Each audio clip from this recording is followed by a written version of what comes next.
Hello ఏ ఊకే ఏందనేది ఈ అమ్మ వేరే వేరే ఫోన్లకి వెళ్ళి చేసుకుంటా ఈ అమ్మ ఒకసారి చెప్తే అర్థం కదా నీకు ఫోన్ కట్ చేయ ఊకే అరే ఏమైందిరా, ఎందుకు ఏడుస్తున్నావు, ఎందుకు అంత గరం అవుతున్నావు?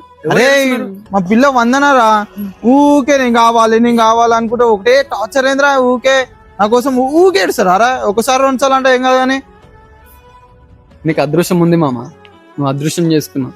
అరే నాకు కూడా ఒకప్పుడు ఒక పిల్ల ఉండేదిరా, తన కోసం నేను బట్టలు చింపుకొని లవ్ చేసినారా, ఏడ్చుకుంటానే ఉంటుంటే సేమ్ ఈ రోజు ఆ పిల్ల నీకోసం ఎలా అయితే ఏడుస్తుందో నేను కూడా అలా ఏడ్చేవాడిని.